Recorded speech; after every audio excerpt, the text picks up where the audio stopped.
Best of all were the windows on every side. During the day, they bathed the room in light, and every evening I pulled the shades closed.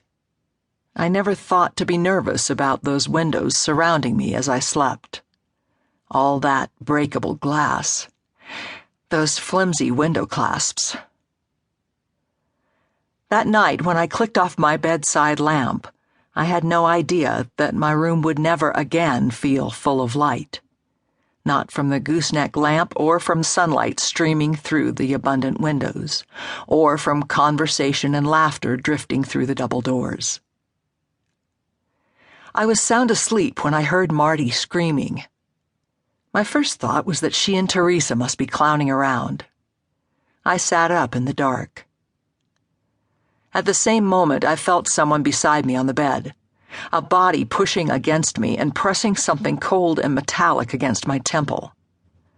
He was breathing hard and hissing words in a high-pitched voice. He sounded young and nervous and angry and black. I couldn't comprehend his words, but I could comprehend the danger. A black ski mask covered the man's head. The whites of his eyes glowed. His dark lips were visible through the mouth hole. "Get down, bitch, get down!" Time stopped as I tried to think. This wasn't a dream. This was really happening. This man had broken into our house. This man who had broken into our house meant to harm us. "On the floor, bitch!" What was he saying? What did he want? Upstairs, Marty had stopped screaming. Someone turned on the kitchen light, which shone through the double doors into my room. I could see Cheryl standing there in the kitchen, all 6 feet of her.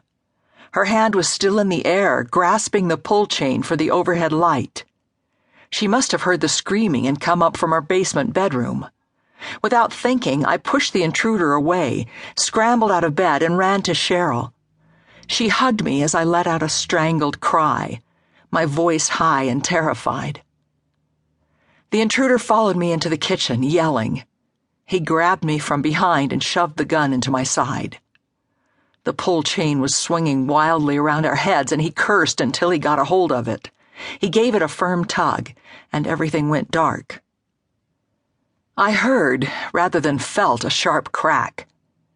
It occurred to me, almost as if I were wrapped in many layers of gauze, that the sound had come from his gun connecting with my skull. "Get down!" He was furious.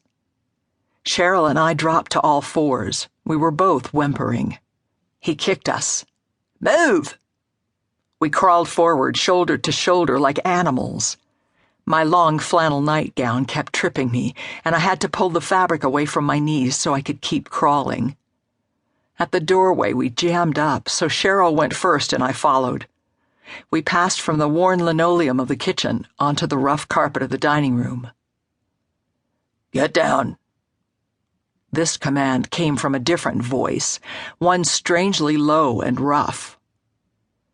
I looked up to see our other housemates, Marty, Teresa, and Karen, enter the dining room, followed by another masked man with another gun. The women looked ghostly in their 90s, barely visible in the faint streetlight that filtered through the curtained windows. The man was as dark as a shadow, dressed all in black with a ski mask over his head. "On the floor, face down." My friends dropped to their knees. The 2 intruders moved around us, kicking our feet and bodies. They would yell, "Move," or "Stop," at the same time, directions that were impossible to hear and comprehend and follow, so we crawled blindly around, as terrified as insects running from a boot. "Shut up," they yelled over and over, even though no one was talking. When one of them pushed me down with his heel in the middle of my back, I crumpled where I was. I could hear my own blood pounding in my ears. I buried my face in the carpet, which smelled faintly like soap. We had shampooed the carpets with a rented machine just a month before, for our first party of the semester. I could hear ragged breathing beside me.